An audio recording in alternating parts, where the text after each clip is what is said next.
नमस्कार सबाइके ध्रुवतारा एडुकेटर पक्ष থেকে সবাইকে জানাই স্বাগত। গতকাল মিসলেনিয়াস 2023 যেটা 2024 সালের 15ই সেপ্টেম্বর পরীক্ষা হয়েছিল। তো সেই মিসলেনিয়াসে তোমরা জানো সবাই যে রেজাল্ট বেরিয়েছে এবং কাট অফ কিন্তু একদম আকাশ ছোঁয়া।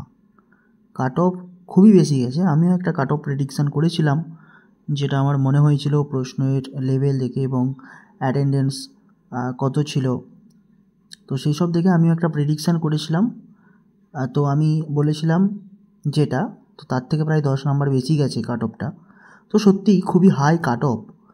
তো আজকের ভিডিওর যেটা মূল আলোচনা, যে মিসলেনিয়াসের কাট অফ কেন এত বেশি গেল, মানে বেশি যাওয়ার কারণটা কি হতে পারে সেটা, এরপরে ক্লার্কশিপে কী হবে, তাহলে সবথেকে বেশি যেটা ইম্পর্ট্যান্ট, যে ক্লার্কশিপেও কি তাহলে এর থেকে বেশি কাট অফ যাবে, মানে যেরকম কাট অফ গেছে সেরকম কাট অফ যাবে এত বেশি। আর যেটা 3 নম্বর পয়েন্ট, সেটা হচ্ছে কাট অফের থেকে বেশি নাম্বার অথচ লিস্টে যাদের নাম নেই তারা কি করবে। তো এই কয়েকটা বিষয় নিয়ে আজকে আলোচনা করব। ভিডিওটা দেখতে থাকো তোমরা, এবং যারা নতুন চ্যানেলে নতুন অবশ্যই চ্যানেলটা সাবস্ক্রাইব করবে এবং বেল আইকন টিপে পাশে থাকবে। দেখো, অনেক স্টুডেন্টই ভাবতে পারেনি এবং অনেক টিচাররাও ভাবতে পারেনি যে এতটা কাট অফ চলে যাবে বলে। তো আমার এখান থেকে যে পয়েন্টগুলো মনে হয়েছে যে কাট অফটা বেশি যাওয়ার কারণ, সেগুলো আমি তোমাদের বলবো। দেখো, এখানে মিসলেনিয়াস কিন্তু আমাদের জিকের পোর্শনটা বেশি, জিকের পোর্শনটা বেশি, প্রায় 75টা জিকে করতে হয় এবং ম্যাথ করতে হয় 25টা। তো সেক্ষেত্রে জিকের পোর্শনটা যেহেতু বেশি, এখন কিন্তু যেহেতু রাজ্য সরকারের বেশি পরীক্ষা নেই, কোনো পরীক্ষাই সেভাবে হচ্ছে না, তো সেদিক থেকে বেশিরভাগ ছেলেমেয়ে সিজিএল, সিএইচএসএল এই সমস্ত পরীক্ষাগুলো কিন্তু টার্গেট করছে। আর এই সমস্ত পরীক্ষাতে কিন্তু তোমাদের জিকের লেভেল খুব হার্ড আসে। জিকের লেভেল যারা পরীক্ষা দিচ্ছ তারা তো জানোই, এর সাথে তোমরা যারা জানো না তারা দেখবে প্রিভিয়াস ইয়ার কোশ্চেনগুলো, জিকের কোশ্চেন কিন্তু খুবই হার্ড হয়। তো যেহেতু জিকের কোশ্চেন হার্ড হয়, তাদের প্রিপারেশান লেভেলটাও কিন্তু হার্ড। তো সেই সমস্ত বেশিরভাগ ছেলেমেয়ে কিন্তু এই মিসলেনিয়াস পরীক্ষায় বসেছিল, এবং এই মিসলেনিয়াস পরীক্ষায় বসার কারণে তাদের জিকেটা হয়তো কোনো দিক থেকে ইজি লেগেছে এবং পরীক্ষাটা তারা পাস করেছে। যাই হোক, এখানে কিন্তু বেশিরভাগ ছেলেমেয়ে যারা কিন্তু তাদের কিন্তু একদম হার্ড প্রিপারেশান আছে, তারাই কিন্তু পাস করেছে। 10,000 ছেলেমেয়ে পাস করা কিন্তু মানে মুখের কথা নয়, ঠিক আছে? 10,000 ছেলেমেয়ে পাস করা কিন্তু মুখের কথা নয়। তো সেদিক থেকে আমার মনে হয় যে যেহেতু এখন প্রিপারেশানের স্ট্র্যাটেজি বদলে গেছে, প্রিপারেশান লেভেল অনেক হার্ড হয়েছে, সেদিক থেকে কোশ্চেন নো ডাউট কিছুটা হলেও সোজা ছিল। তো সেদিক থেকে আমার মনে হয় এই জন্যেই এত কাট অফ গেছে, 145 cut off, no doubt very very high cut off. তো যাই হোক, যারা পাস করনি, এবং আমার চেনা জানা অনেক আছে যারা খুব সুন্দর পড়াশোনা করে, অনেক পড়াশোনা করে, খুব ভালো পড়াশোনা করে, তারাও কিন্তু পাস করতে পারেনি পরীক্ষাটাতে। কিন্তু তাদের যোগ্যতাটা কি কম? কোনো দিনই কম না। ধরো যারা 139, 40, 37, 42, 43 পেয়েছে, তারা কি পাস করার যোগ্য নয়? অবশ্যই যোগ্য। হয়তো কিছু কারণবশত 3-4টে কোশ্চেন তারা করে আসতে পারেনি, সেই জন্য পাস করতে পারেনি।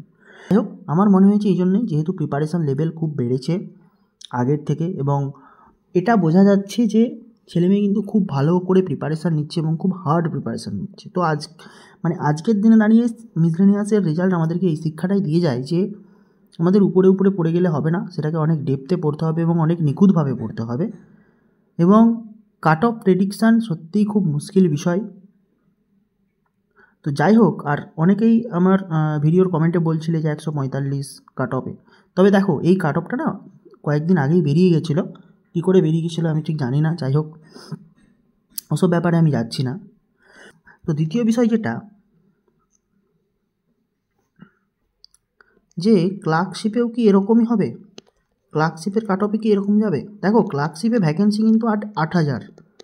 এই 8,000 ভ্যাকেন্সির মানে পাস করাবে প্রায় 80,000-এর কাছাকাছি পাস করাবে। আর ক্লার্কশিপের কিন্তু 4টে শিফটে পরীক্ষা হয়েছিল, এবং এই 4টে শিফটের কোশ্চেন কিন্তু খুবই হার্ড ছিল। ফার্স্ট শিফটের থেকে সেকেন্ড শিফট হার্ড, সেকেন্ড শিফটের থেকে থার্ড শিফট হার্ড, থার্ড শিফটের থেকে ফোর্থ শিফট আরও হার্ড। থার্ড আর ফোর্থ শিফটে যারা পরীক্ষা দিয়েছে, যারা পরীক্ষা দিয়েছে তাদের কিন্তু 50 কোশ্চেন 50 পেতেই কিন্তু খুব টাফ লেগেছে। তো আমার সেদিক থেকে যে কাট অফটা মনে হয়েছে, আমি তোমাদেরকে বলেছি আগের ভিডিওতে, তোমরা ক্লার্কশিপের সেই আগের ভিডিওটা কিন্তু চ্যানেলে গিয়ে দেখতে পারো যে কাট অফ কীরকম যেতে পারে। আমার মনে হয় না যে ক্লার্কশিপে মিসলেনিয়াসের মতো এত কাট অফ যাবে বলে।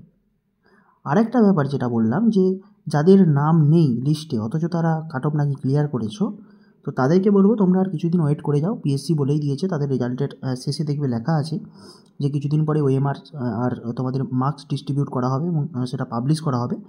তো সেই মার্কস যে পাবলিশ করা হবে সে আর ওএমআর যে পাবলিশ করা হবে তোমরা তখনই দেখতে পেয়ে যাবে। তো এটা কি হয়, পরীক্ষার সময় অনেক সময় দেখবে হয়তো ওএমআরে গোল করেছি কিন্তু সেটাকে কোশ্চেনে দাগ দিতে ভুলে গেছি, বা কোশ্চেনে দাগ দিয়েছি সেটাকে ওএমআরে করা হয়নি, এইরকম কিন্তু পরীক্ষার চাপে হয়ে যায়, পরীক্ষার প্রেসারে।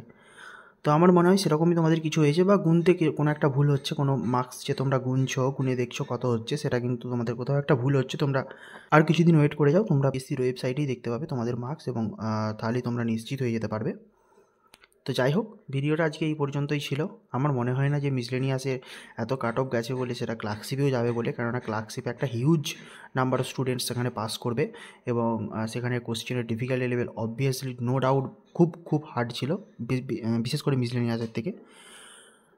তো প্রিপারেশান নিতে থাকো তোমরা ক্লার্কশিপের জন্য, এবং ক্লার্কশিপের রেজাল্ট কবে বেরোতে পারে সেটা নিয়ে একটা ভিডিও আনবো। চ্যানেলটা নতুন হলে অবশ্যই চ্যানেলটা সাবস্ক্রাইব করে রাখবে এবং ধ্রুবতারা আইডি কার্ডের পাশে থাকবে। ধন্যবাদ সবাইকে, সবাই ভালো থেকো।